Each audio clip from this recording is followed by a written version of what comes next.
せーの。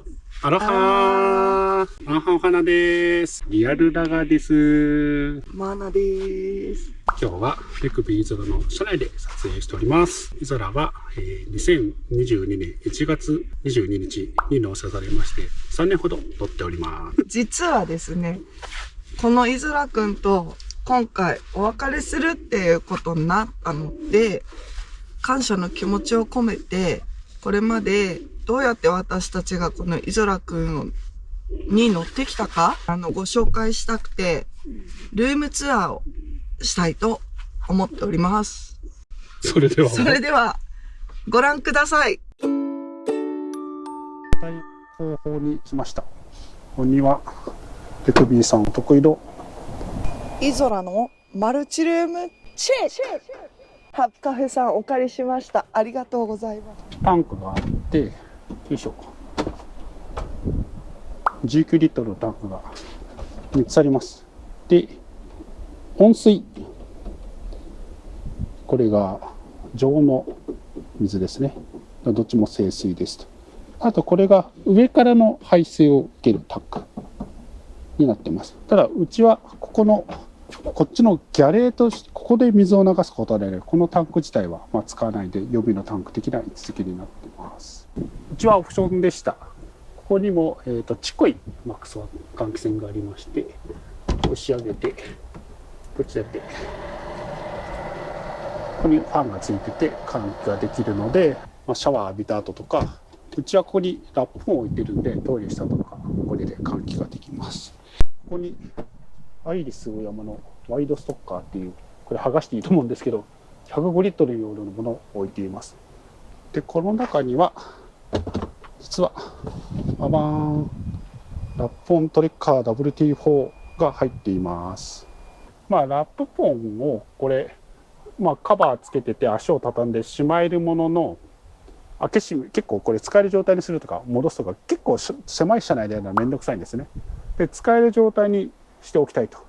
で、ただ使える状態にこの状態で出すのが嫌なので、この中に入れとけば、トイレはしまえるし、この上は平らになって、この上ならいろんなものを置くのもいいだろうということでこれを置いてます。これも剥がしてないですけれどもなんでうちは全部剥がしてないんでしょうね。匂いを閉じ込めるパッキンプラスロック付きのゴミ箱ですね。ワンコさんたちのあれやこれやをここにしまってパチッと止めておくと、車に常備しているものとして、後付けのタイヤ空気圧センサー TPMS のやつですね。タイヤの圧力だとか、温度とかをモニタリングできるやつですと。キャンピングカーなのでタイヤの負担が大きいものなので、これで常時確認をしていて、必要なように空気を入れたりしてますと。これが緊急パンク修理キット、スライムスマートリペア、女性にも超簡単仕様。エアコン付きのイゾラに仮装するためにスペアタイヤの位置にエアコンの室外機がついてるんですね。そのためスペアタイヤがない状態で走らないといけない。でもしもの時にこれで、どっか適正なところまで移動できるようにするためにこれを載せています。マキタの充電式空気入れ、これも常備しています。これは空気圧いくつにしたいみたいな設定すると、その空気圧に達するまで空気を入れてくれて、そこに達すると自動的に止まるみたいな優れものです。で、これキャンピングカーって、重たい車を乗せるためのタイヤなので空気圧がめちゃめちゃ高いんですけど、これはちゃんと問題なく入ります。はい、これは非常におすすめですね。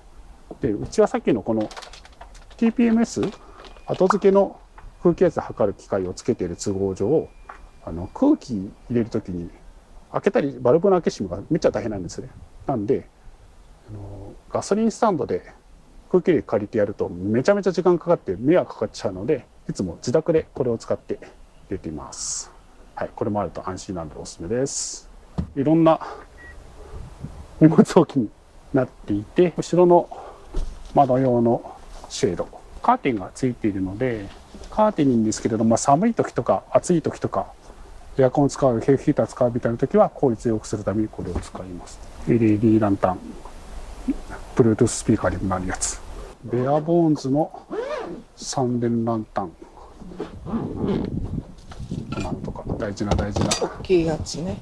ベアボーンズランタンのお枝葉さんみたいなのが。チルームチェック。結構気に入りましたね。ハッカフさんありがとうございます。やってみたかった一回。何でしょう。マルチルームですけど、これあれ？サイドオーニングにつけるサイドウォール的なやつですね。ガードだね。雨よけ風よけ。雨よけ風よけ日よけには。これはラップポングッズ。ラップポングッズですね。固める粉とか。これはでもほうきとか。お掃除グッズですね。お掃除グッズ、コロコロとか。コロコロとか。これがコード。そうですね。電源コードとか。はい。コードだらけ。RV パークとかオードキャンプ場とかで電源が取れるときに使う、コードと、さらにそれの延長コード10メートルと5メートルと。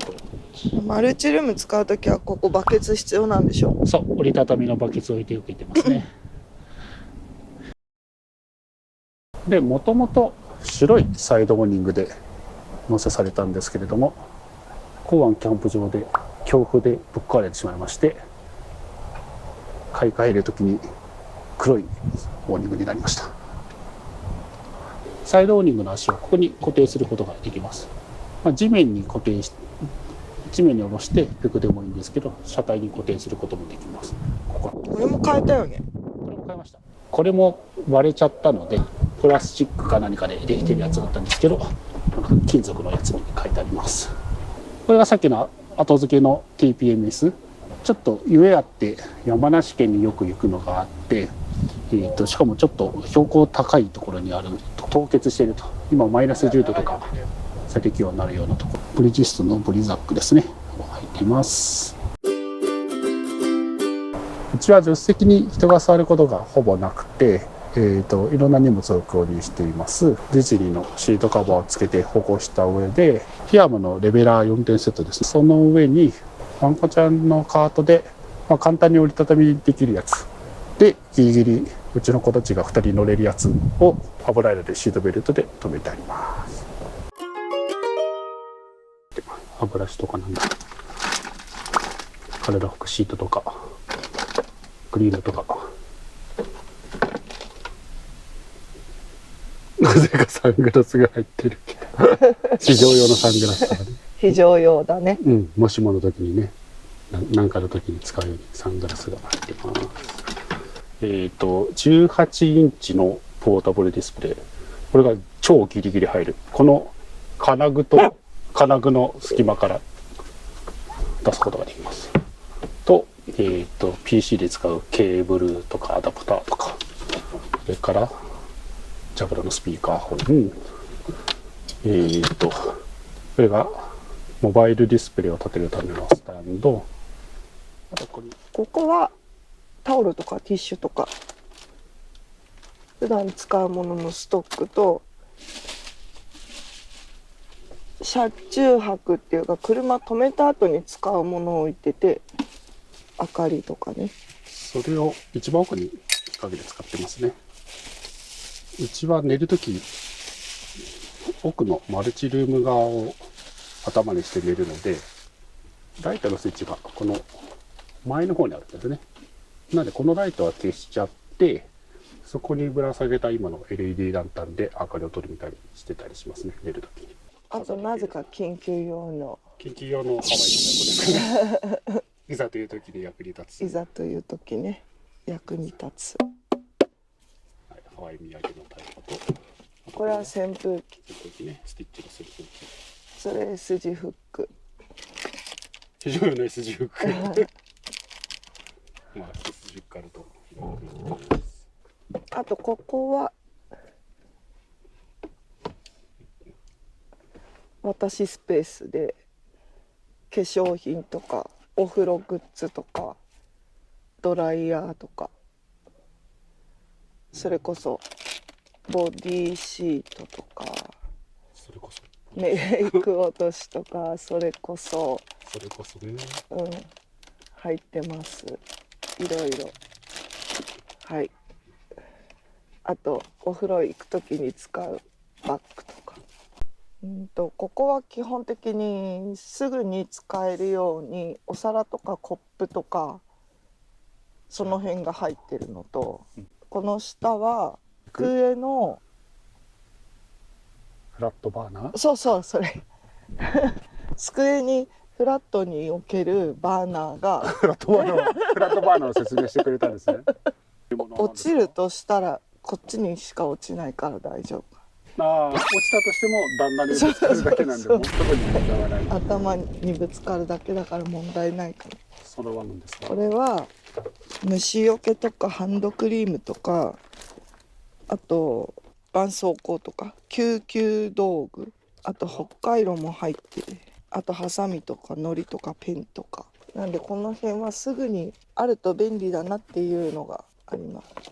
これは皆さんからいただいたステッカーとか名刺とかをここに常備して忘れないように復習をしながら旅をするっていうことで近くに復習で置いて復習してたんですね。うん引き出しですね。ポチッと開けて、何が入ってるかというと、これがこのビクの折りたたみ式ガスコンロですね。ここにちょうど入る大きさでいい感じです。こっちが IH クッキングヒーター。まあ電気にバッテリー容量に余裕があったりとか、外部電源つないでるときはこっちでやります。車内は電気の方が安心だよね。安心だね。まあ換気をあまりしなくていいからね。ガス使うときよりあるかな。これ車の中にある必要なさそうな気がしない？そこじゃないね。ファイヤースターターはここじゃないね。うん車の中でチッチッチッチッってやれないですよね。運転席の後ろとこの冷蔵庫だけちょっと隙間がありまして、本当はさっきの花出テーブルとかをしまうとこなんですけど、それは入れていなくて、エコフローさんのソーラーパネルですね。両面パネルがついてるやつ。ヘリノックスの折りたたみ式のキャンプ用の椅子が2脚、ワンコ用のコットが今日は1個しか入ってないけど本当は2個いつも入れています。一番下にはカメラの三脚ですね。その前のこの袋には盗難防止のやつだとか、カイコさんで買ったハワイ柄ののれん、昭和で言うとのれん。昭和で言うとのれん、令和で言うとなんだろう。わかんないですね。何かですね。まあこれ後で市場用のワインとか。なんかこうちのいずらくんにはシューズボックがないので、この助手席のシートとギャリの間に、まあ、そこそこの隙間があるので、こういうパコって開くタイプの収納ボックスを使ってここに靴を入れて靴置きにしてあります。我が家のいずらくんの中では運転席側ですかねの3分の1ぐらいの幅をラガーくんとマナちゃんワンコゾーンになっています。でワンコちゃんがいる都合上うちは壁にワンコシートをつけていて、まあ、ちょっと汚れないようにしています。でこのワンコシートはここに大きな洗濯バサミ的なやつを挟んで止めてます。カーテンはいつも閉めっぱなしにしちゃってますね。開け閉めがめんどくさいので基本閉めていて、まあ、時たま車中泊とかの場所で開けることがあるぐらいで基本は閉めちゃってますね。ワンコグッズがうちは多いので、数も多いし種類も多いのがあるので、これ突っ張りポールですね。衣類用の結構強力なやつ落っこちてなんか怪我すると嫌なので、衣類用の強力な突っ張りボールを貼った上で、赤ちゃんのベッドとかにくくりつけておむつとかいろんなグッズを収納できるやつを2つぶら下げていて、ここにラガたちのシートとかおむつとかお尻拭きシートとかトイレットペーパーとかいろんなものを満載しています。我が家のいずらくんにはこの家庭用エアコン霧ヶ峰がついてます。これ今違った？訪れたんだ。ちょっとじゃあ見本お願いします。ちょっと違う。先生見本お願いします。霧ヶ峰もう一も日本で回言ってみなよ。霧ヶ峰さっきより違う気がする。まあいいや。つくことになだっったたかからら買うことにしました。まあ、つかなかったら買ってないですね。これが、これもコードごちゃごちゃの原因の一つ。そうね。あのこれの上のこれも電源を上から取ってますね。USB 電源。スイッチボットのハブミニ2かな。で、この表示上で温度、湿度がわかるんですけれども、まあ、それだけじゃなくて、これが赤外線リモコンになるので、まあ、この子を使ってテレビの電源オンオフとか、エアコンのオンオフとか、イヤホンの温度を変えるみたいのができます。で、さらに、うちはモバイルルーターですね。これはもうイゾラに常備してるやつ。これのおかげで、ハブミニもさっきの FireTV スティックとかも、この Wi-Fi 系でつながっています。スイッチボットのアプリ。これで、車外にいる時も、中の温度が24.9度で、今 40% で出たか分かるし、エアコンの温度とかもできますと。オンってやると、今ピッて言って、エアコンが動き出しましたけど、こんな感じでエアコンのオンオフができるし、何が動いたの？エアコンの電源が自エア動的にコンの電源が入り、エアコンの霧がね模範解答模範解答が動きますと。で、温度の上げ下げとかも、仕事の都合でこの子たちと一緒に会社に行くことがあって、近くの駐車場でお留守番してもらうんですけれども、アプリで温度を確認して、まあ、ちょっとエアコンの温度上げた方がいいかなとか下げた方がいいかなみたいなコントロールもこれでしてたりします。まあ、ラガー君がもう要介護になってしまったので、ちょっと一人でお留守番させることができないので、一緒に会社に行かなきゃいけない時は一緒に会社に行って、まあ、2時間おきぐらいに戻ってきてお世話してっていうのはやってます。で、もちろんまなちゃんも付き添いしてくれてます。見守りカメラですね。これも今見守られてんの真下だけど大丈夫？そうね、復習してるかなっていう。動くのこれは？動きます動きます。この状態でもこっち取れるように操作できんの？やりましょうか。手手で動かすもんじゃねえんだよほらほら。そうなの？そうよ。ちょっと緩んでる。じゃあその子をこのアプリこれで、あ、黒目が動いた。ほら、こっち動かしても白目も動いた。お留守番してるワンコちゃんたちの様子を確認することもできるし、マイクスピーカーもあるので、なんか鳴いてるのとかを確認できたりしますね。ラガーが鳴いてるっていうのを確認して慌てて車に戻ったこともありますね、職場から。めっちゃごちゃごちゃしてますけれども、このごちゃごちゃがなんでごちゃごちゃかというと、ここに Fire Stick TV があるんですね。Fire Stick TV を入れていて、その電源取るためにちょっと電源も分岐していて、あとこのカメラとかもここから電源を取っていて、Fire Stick TV の電源もこの中から取ってるんですね。っていう風にしています。なので、ここに隙間があるからケーブルをここから出して、なので、ここで電源2つ使ってるんだけど、ここが空いた状態になってるって感じですね。Fire TV スティックをつけているので、Netflix とかアマプラとか YouTube とか主題で見ることができます。49リットルの容量ですね。熱をかけるとまなちゃんがチェックしに来てくれます。空っぽですかって怒ってます。なんで空っぽですか？はい、骨備え付けのテーブルですね。これ今使ってる状態ですけれども、跳ね上げ収納することができます。止めますと。で、ここに走行時やカウンター側で収納してくださいって書いてあって、運転席の後ろの下のところにこれを収納する場所があるんですけれども、まあ、ちょっとめんどくさいのでここにしちゃってますと。で、振動とかでこの金具が動いて外れてバタンって落ちてしまう可能性があるので、なんで赤ちゃんのいたずら防止のやつかな。で、ここ止めることによってこれがずれないっていう仕組みで、まあこちらへでしょうという仕組みですね。まあ自己責任ですけどね。ここで念には念を入れてみたいなこともやっていて、こういう自転車とかの荷物かな。なので、ここにかけて、これでこれ引っ掛けて、まあ落っこちないようにするみたいなのも念には念を入れるときにはやります。オプションのなんだ防虫ネットをつけられるようにしてあるんですけど、マジックテープがねここにそうマジックテープがついてるんですね。で本当はここにその防虫ネットを貼るんですけれども、カキコさんで買った昭和でいうところののれんがあるので、そののれんに面ファスナーマジックテープをつけてここに取り付けられるようにしてあります。外から見るとこんな感じで風は取り込めるし、ちょっとね中が丸見えなので済むという感じですね。大変です。どうした？私確認いたしました。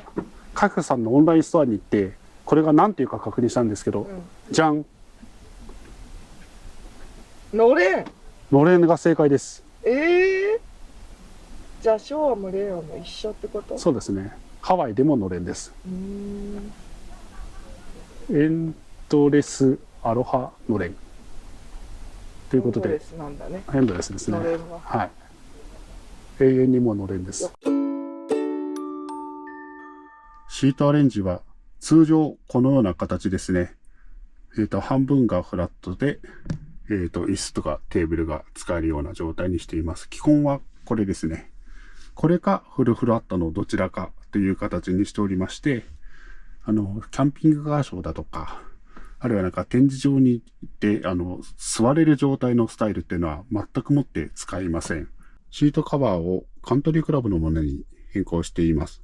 この後部の2箇所については、DIY で作ったマットに変わっています。こちらは2層式になっていまして、これ取ると、よいしょ。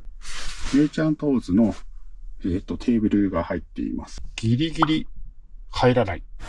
ほんの数ミリ入らないサイズなんですね。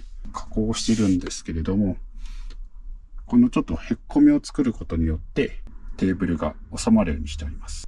テーブルを入れるためだったら、これ別にマットを2層にする必要はないんですけれども、自分が車の中で仕事を結構するんですね。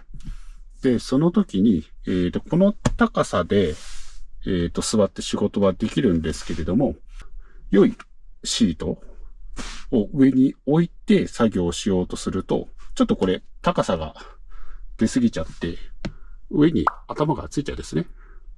なので、その椅子を使う時については、このマットをこうして、この低い状態にして椅子を置くっていう風にしています。真ん中のマット、サブマのポータブルバッテリーが入っています。このサブマのポータブルバッテリーは、比較的背が高い貴重なデザインのものなんですけれども、この取っ手の部分、ここだけが、このマットの下の高さを突破してしまうっていうものになっちゃっています。このグリップが来るところだけへこましたものを作っていて、これがバッチリはまるというようにしてあります。あとここには、これはあれですね、サブマのこのグリップのところに置いてテーブルして使えるようにするやつと、治療用のビールが入っています。もしもの時にこれを飲むと安心ですね。で、エレクターパイプで作ったものなんですけれども、このマットを支えるところ、この部分っていうのが、ちょっと細くて、落っこちやすいんですね。通常まっすぐ乗せるときっていうのは別に落っこちはしないんですけれども、こうなってる状態で持ち上げて、ここにあるレバーを操作して、フラットにしたり上げたりするので、こうやってこう斜めにして操作することが多くなります。で、そうすると落っこちやすいんですよ。これがガチャンと落っこっちゃったりするというのが嫌で、あと、このマットの裏も傷みやすいし、この受けも傷みやすくなるので、このリフターパイプで補強するようにしてあります。フラットにするときには、この座面だったり、背もたれだったりする部分を、こっちに倒して平らにするんですけれども、これを支えるのは、この部分だけで支えています。で、ここは出入りをするところなんで、どうしてもね、荷重がかかって傷みやすいというのがあるので、これもエレクターパイプで補強するようにしてあります。こんな感じですね。こうすることによって、ここに荷重がかかっても全然大丈夫というふうにしています。いわゆるコーナーラックというものですね。で、実際売ってるものはこの幅より幅広いものなので、買ってきた後にこの幅になるように一回分解した後切って、また組み立ててこの形にしてあります。このコーナーラックを展開すると、こんな感じで棚が出来上がります。長さん、まなさん、撮影お疲れ様でした。ギャラのお時間ですよ。長さん、クロワッサンタイムです。もうアナさんが皆さんを見た。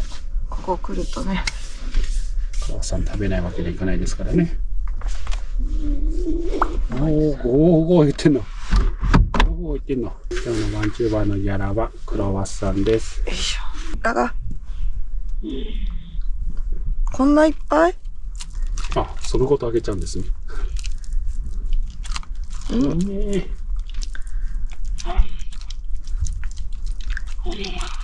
うわ、すごい。さっきのコロコロで掃除しないと。まあいいや。美味しそうに食べてくれてるなら。はい。このパンクがさん。美味しいですか？これラガー師匠おすすめのクロワッサンなんで。気に入ったものも。ペロペロ。設備の紹介は省いて、どのように使っているか、どう工夫しているかをまとめてみました。イゾラにお乗りの方はもちろん、キャンピングカーにお乗りの方の参考になっていれば嬉しいです。イゾラとはこれから最後のお泊まり、車中泊に行きたいと思ってます。その動画も楽しみにしていてくださいね。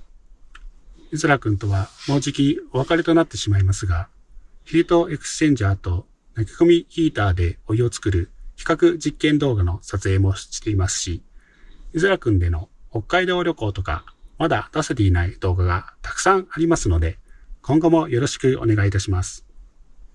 それから何か新しい車がお花になったようだけど、実は私のキャンピングカーが納車されました。そちらの動画はですね、今一生懸命私の方で編集していますので、そちらの方も楽しみにしていてください。今回もご視聴ありがとうございました。また皆様にお会いできるのを、お花ともども、度を長くして待ってます。それでは、マハロー。マハロー。マハロー。マハロー。